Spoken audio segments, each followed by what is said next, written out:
مستمعينا ومتابعي إذاعة بوير اف ام على الموجة 103.5، أهلا ومرحبا بكم في الفقرة الحوارية مع الحقوقية آريا ملا أحمد، الرئيسة المشتركة للمجلس التشريعي في إقليم الجزيرة. السيدة آريا أهلا بك. أهلا وسهلا فيكم، صباح الخير لك ولكل مستمعين بوير اف ام. شكرا لك. بداية ندخل في الموضوع مباشرة. الحقوقية والمحامية آريا ملا أحمد، أهم القوانين الأساسية في العقد الاجتماعي للإدارة الذاتية، من أين تم اقتباسها؟ وهل هي تراعي المجتمع وكافة مكوناته؟ تمام أستاذ، قبل ما نجاوب على السؤال بس حابة أترحم على أرواح كافة الشهداء اللي ضحوا بدمائهم ليحافظوا على أراضينا ويحموا البلد، وبالإضافة بنتمنى الشفاء العاجل لكل جرحانا. بالنسبة للقوانين ولميثاق عقد الاجتماعي، حبذا لو هون نفرق بين العقد الاجتماعي والقوانين الأساسية التي تصدر عن الإدارة الذاتية. العقد الاجتماعي هو بمثابة دستور ينظم، هو دستور ناظم لشكل الإدارة الذاتية وشكل مؤسساتها، بالإضافة إلى القواعد الأساسية التي ستسير عليها هذه الإدارة وتتبعها. فيما بعد كل القوانين الأساسية التي تصدر عن الإدارة الذاتية بكافة مجالاتها ومن ضمنها قانون العقوبات وباقي القوانين، هذه القوانين تكون ضمن ميثاق العقد الاجتماعي ولا يجب أن تخالف هذا الميثاق والقوانين أو البنود الواردة في ميثاق العقد الاجتماعي. طبعا هذا الميثاق هو بمثابة دستور، وهو نتاج نقاشات طويلة واجتماعات مطولة بين كافة مكونات المجتمع في شمال وشرق سوريا وكافة أطياف هذا الشعب، وتم الموافقة على هذا الميثاق بعد نقاشات طويلة دامت بين هذه المكونات ليصلوا إلى هذه النتيجة، بحيث كان هذا الميثاق يضمن حقوق كافة هذه المكونات وأطياف المجتمع. طبعا ميثاق العقد الاجتماعي بني بشكل رئيسي وتبنى مواثيق الدولية والعهود الدولية الخاصة بحقوق الإنسان وكافة المعاهدات والبروتوكولات الدولية التي تحمي حقوق الإنسان، بما يضمن سير العملية القانونية في مناطق الإدارة الذاتية. فينا نقول أنه ميثاق العقد الاجتماعي مقتبس من العهود والمواثيق الدولية لحماية حقوق الإنسان. تماما، هذا كان بالمختصر. نعم. بداية لو نتحدث سيدة آريا عن السبب من وراء إلغاء عقوبات الإعدام في العقد الاجتماعي للإدارة الذاتية، ترى شو هو السبب؟ تمام، كما ذكرنا قبل شوي أنه الإدارة تعتبر المواثيق والعهود الدولية هي جزء لا يتجزأ من ميثاق العقد الاجتماعي، ويعتبر كقانون مكمل لهذا الميثاق. وطبعا مثل ما هو معروف، من أهم والأمور المفصلية التي تتبناها العهود الدولية هي حماية حق الحياة. حق الحياة هو حق مصان وحق أساسي في هذه المشاريع، وبمقتضاها يكون عقوبة الإعدام عقوبة ملغاة. تماما، بهذا الشكل هذا. نعم. سؤال آخر للرئيسة المشتركة للمجلس التشريعي، لو نتحدث هنا عن إلغاء هذه العقوبة في ظل استمرار الإرهابيين في التخطيط وتنفيذ تفجيرات، طبعا التفجيرات الإرهابية بحق المدنيين في مدن وبلدات روج آفا، آلية تقديمهم إلى المحاكمة والعقوبات التي من الممكن أن يعاقبوا عليها. تماما. طبعا آلية محاكمة الإرهابيين تختلف عن آلية محاكمة المدنيين في محاكم شمال وشرق سوريا. هناك آلية خاصة بمحاكمة من يقومون بأعمال إرهابية، فهناك محاكم مدنية تختص بالدعاوي المدنية، بالإضافة إلى محاكم عسكرية ومحاكم خاصة بمحاكمة الإرهاب، لها شكليات خاصة بها، لها أصول محاكمات خاصة بها. بالنسبة للعقوبات، عقوبات تتراوح حسب شكل الجرم وحسب مدى خطورته، تصل إلى عقوبة الحكم المؤبد مع الأشغال الشاقة أحيانا، وأحيانا يكون هناك عقوبة حكم المؤبد لا يشمله أي عفو. تماما. لو حدا من المستمعين عم يسأل انه يا ترى شو هي المحكمة المدنية او بمفصل هيك بالمحكمة العسكرية والمدنية والإرهابية، لو هيك تفضل. المحكمة المدنية هي المحاكم التي تختص بالدعاوي المدنية، او يكون الطرف الذي يرتكب المخالفة او الجرم او الجنحة مدني، شخص مدني تعدى على مدني، تكون هذه من اختصاصات المحاكم مدنيتين. تمام. او الجهة الأولى الأولى هي مؤسسات الدولة والجهة الثانية من الأناس المدنيين. بهذه الطريقة يتم محاكمتهم بالمحاكم المدنية، المحاكم المعروفة دواوين العدالة الاجتماعية.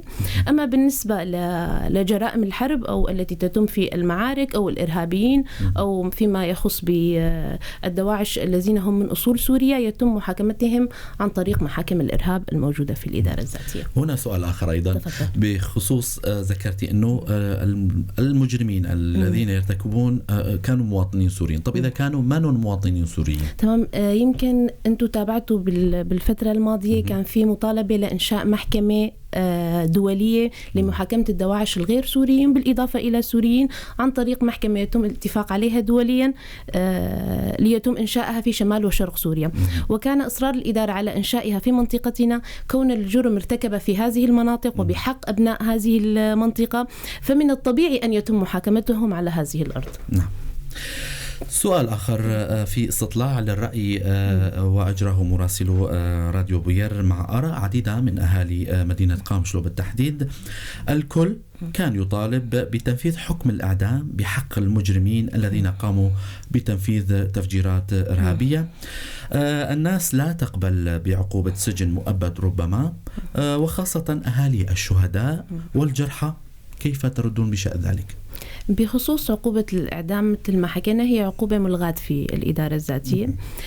طبعا هالعقوبة بشكل عام بأغلب الدول هي دائما قضية رأي عام، وفي جدل واسع بخصوص عقوبة الإعدام. فهناك البعض الذي يؤيد هذه العقوبة والبعض الآخر معارض لإلغاء عقوبة الإعدام. الذين يؤيدون إلغاء عقوبة الإعدام لهم أسبابهم. مثلا لا يرون هذه العقوبة عقوبة إنسانية، لا يرونها هي أن تكون هذه العقوبة رادعة للجرم. ذكرتم أنه للمواطن حق الحياة يعني تماماً. بموجب هالقرار يعني. تماما. فهي العقوبة وجهة النظر التي تتبنى رأي إلغاء عقوبة الإعدام لأنها تراها ليست رادعة. عقوبة الإعدام لا تردع عن الفعل الجرمي أو هي عقوبة غير إنسانية. وبمرور الزمن وعلى عصور طويلة نحن ما شفنا أن عقوبة الإعدام إلى جدوى يعني أو ردعت المجرم عن الإيجابية.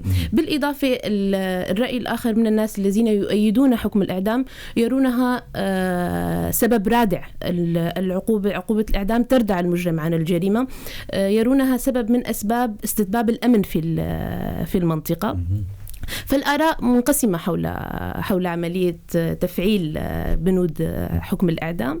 طبعا كإدارة ذاتية نحن نتبنى العهود والمواثيق الدولية التي بشأنها إلغاء عقوبة الإعدام، ولا نرى لها أي جدوى في موضوع المحاسبة.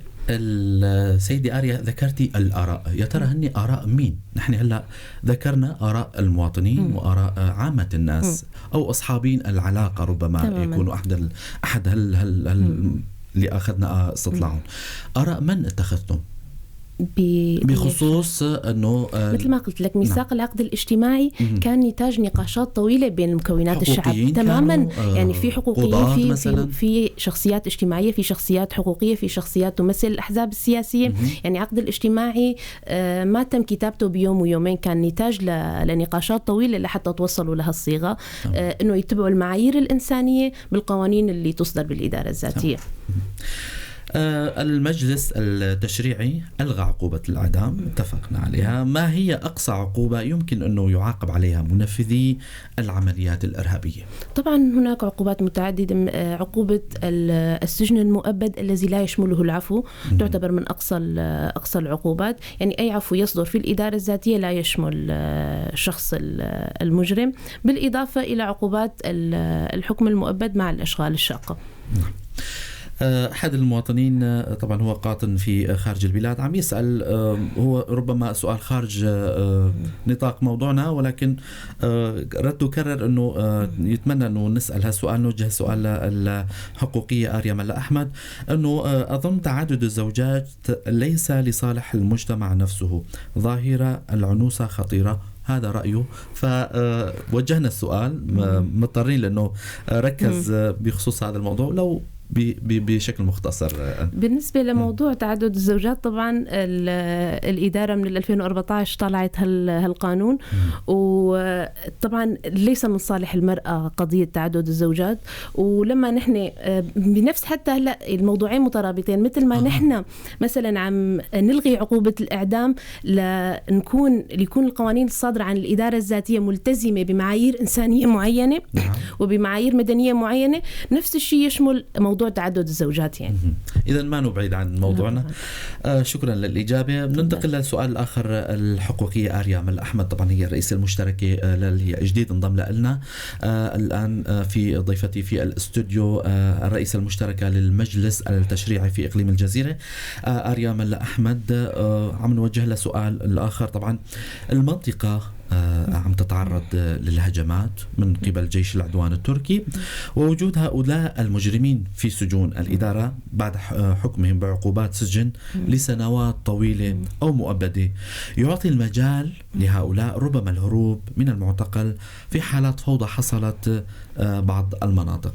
طبعا ليس بخاف عن أحد أن الهجمات التركية وهجمات الاحتلال التركي على المنطقة تسببت بفوضى وأدت في بعض الأحيان إلى انفلات أمني في المنطقة. طبعا هذا الموضوع يتعلق بقوى الأمن الداخلي. قدر الإمكان عم يحاولوا يضبطوا الأمور سواء داخل المدن أو في سجون التابعة الموجودة فيها داعش أو المخيمات نفس الشيء. يعني الموضوع أمني. قدر الإمكان قوات الأسايش عم يحاولوا يبسطوا السيطرة على هالمناطق، لكن إذا في حال فوضى مثلا موجود عنا آلاف الإرهابيين في السجون نقوم بإعدامهم جميعا. يعني قدر الإمكان عم نحاول يكون في وضع أمني مستتب بالمناطق، ونأمن الحماية قدر الإمكان الأماكن الموجودة. تمام. برأيك أنت كقانونية وأيضا قانونيا، ألا يمكن أن يكون هناك حالات استثنائية لتنفيذ حكم الإعدام بحق هؤلاء على الأقل لجبر ضرر أهالي الشهداء والجرحى؟ طبعا القاعدة القانونية بميثاق العقد الاجتماعي واضحة، قاعدة إلغاء عقوبة حكم الإعدام ولا تتحمل استثناءات. طبعا هذا الشيء في حال صار يعني المنفذ القانوني الوحيد له هو الاستفتاء الشعبي. كما قلنا ميثاق العقد الاجتماعي ما هو بقوانين عادية، هو بمثابة دستور ناظم لهالموضوع، والدستور مواده لا تلغى ولا تعدل إلا باستفتاء شعبي. يعني إذا في حال حاولنا تعديل هالبنود رح يكون عن طريق استفتاء شعبي واسع بالمنطقة. من يستطيع تمرير قانون تفعيل عقوبة الإعدام إلى المجلس التشريعي في إقليم الجزيرة لمناقشة أو ربما الضغط على المجلس لتفعيل هذا القانون؟ بعض الحالات اللجنة القانونية في المجلس التشريعي مثلا يعني. تماما. هلا لنوضح شغله، المجلس التشريعي هو صادق على ميثاق العقد الاجتماعي. يعني هو كمشروع تقدم إلى المجلس التشريعي وتم التصويت عليه في عام 2014.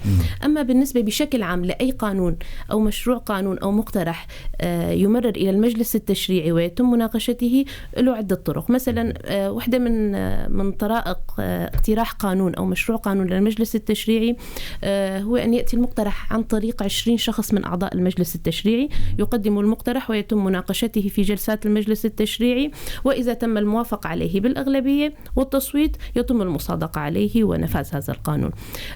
طريقة ثانية كمان، أي لجنة من لجان المجلس التشريعي 10 فيها تقدم بما فيها اللجنة القانونية ضمن المجلس. هاللجان 10 أي لجنة شافت ضرورة قانون أو حاجة المجتمع أو حاجة المنطقة إلى قانون معين تقوم بطرح مشروع القانون ونقوم بدراسته مع اللجنة القانونية فيما بعد وطرحه على أعضاء المجلس للمصادقة والمناقشة فيما بعد. بالإضافة أنه النظام الداخلي للمجلس التشريعي يسمح لأي مؤسسة مدنية كانت أو مؤسسة قضائية بطرح مشروع قانون على المجلس التشريعي، وبنفس الطريقة يتم فيما بعد مناقشته التصديق عليه.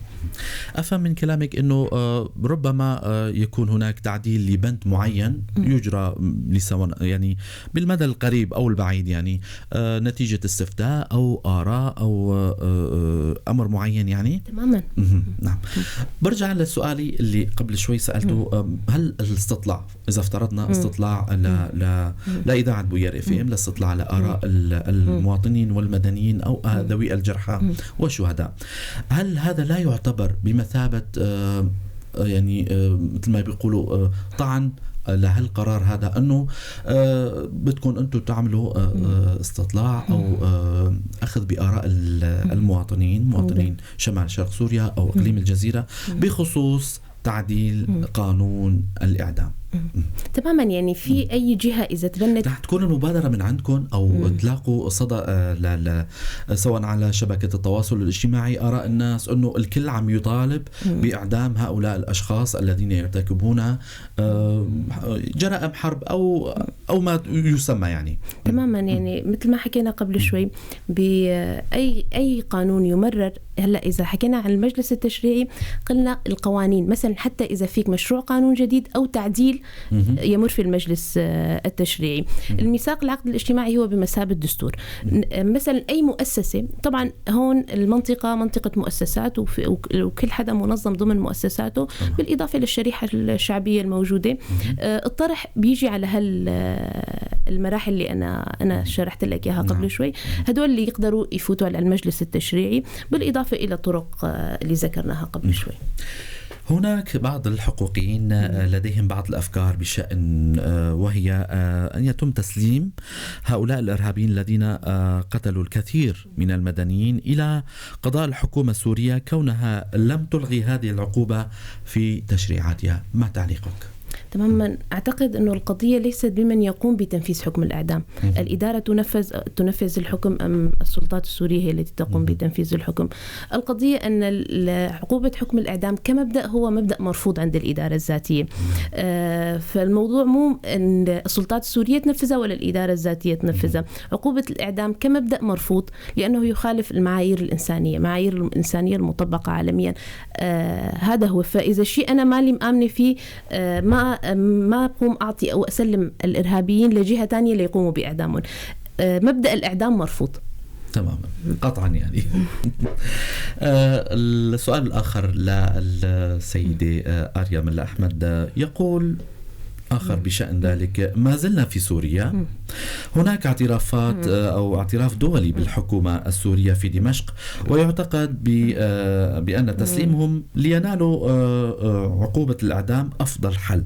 كونكم ترفضون أو هذه العقوبة في محاكمكم؟ طبعا مثل ما جاوبنا قبل شوي، لكن لنفترض إذا تم تسليم هؤلاء للسلطة السورية، هل هؤلاء سيتم إعدامهم في السلطة السورية؟ السؤال هون مثلا معاييرنا بتقييم الإرهاب تختلف عن معايير السلطة السورية على ما أعتقد. بالإضافة لأنه لهلأ ما في اعتراف شرعي للحكومة السورية بالإدارة الذاتية، والموضوع موضوع سياسي، يعني لسه ما في هيك شيء، لا مفاوضات بهالشأن. بس نفترض جدلا إنه صار، ما أعتقد أنه هالأشخاص ما لنا واثقين 100% أنه رح ينعدموا يعني عند النظام. معاييرنا بتقييم الإرهاب أعتقد تختلف عن معايير السلطة السورية. الحقوقية آريا، العقوبة هي ليتفهم المجرم، كونكم حقوقية عم خاطبك بها شيء، المجرم بأنه ارتكب جرما شنيعا، لكن هناك من يقول بأنه سجون الإدارة الذاتية أصبحت فنادق لهؤلاء المجرمين، غرف مجهزة بكل شيء، حمامات، طعام طبابة، حتى شراء السجائر لهم. أنقل طبعا ما يقوله المواطن، كيف تردون على هذا الرد؟ بالنسبة للسجون، طبعا في إدارة السجون مسؤولة على تنظيم السجون والإجراءات التي تتبعها. بس ننوه لنقطة: السجون المدنية غير السجون الإرهابية. كمان نفس الشيء مثل ما حكينا بالمحاكم، في محاكم مدنية وفي محاكم للإرهاب، نفس الشيء السجون كمان سجون الإرهاب تختلف عن السجون المدنية. وأقل شيء طبعا نحن من بداية ما قامت ثورة روج آفا إلى الآن أعتقد ثورتنا ثورة أخلاقية، ما تجاوزنا المعايير الأخلاقية. وإذا نحن تشبهنا بالأنظمة الدكتاتورية وكانت السجون تفتقر إلى أقل معايير الإنسانية، أظن هالثورة ما رح يكون إلى جدوى. يعني في معايير أدنى معايير الإنسانية موجودة بسجون روج آفا، بسجون الإدارة الذاتية. وطبعا مثل ما قلت لحضرتك السجون المدنية تختلف عن السجون الإرهابية. تمام. أيضا هناك مطالبات بأن تكون على الأقل عقوبات هؤلاء المجرمين في منفردات خاصة مقترحة طبعا، وتمنع أو تمنع عليهم الزيارات ومشاهدة التلفاز وأمور أخرى يجب أن يحرم منها كونه ليس سجينا أو نزيلا عاديا، هذا هو مجرم وإرهابي قتل أبرياء. يقول أحدهم، هذا كان من آراء الاستطلاع، الموضوع هنا يعني ما هو جوابكم لهالمواطن هذا؟ طبيعي هلا الإرهابي لا يعامل معاملة المدني في السجون. وأعتقد إذا نحن كلنا كشعب نطالب انه يكون في اجراءات مشدده لهم اكثر من الباقي. وبالنهايه السجن هو لاعاده اصلاح لهذا الشخص، يحس انه هو مجرم عامل شيء لحتى هو موجود. اكيد ما له نزيل بفندق يعني بضمن سجون روج آفا، لكن في معايير انسانيه نحن بنتبعها. بالاضافه كمان في حتى مثلا هلا هون في شريحه من الشعب طالبين انه يكون في اجراءات مشدده عليهم. طبعا في مثل ما خبرتك في عقوبة المؤبد مع الأشغال الشاقة، هي كمان تعتبر من العقوبات. يعني. نعم. تمام. كلمة أخيرة لكم أو شيء حابي توضحي أو تركزي عليه ما ذكرناه الحقوقية آريا ملا أحمد رئيس المشترك للمجلس التشريعي في إقليم الجزيرة؟ تفضلي. بتشكرك أستاذ، وبتشكر جميع مستمعين بوير FM، ونتمنى يعم الأمن والسلام بجميع أراضينا.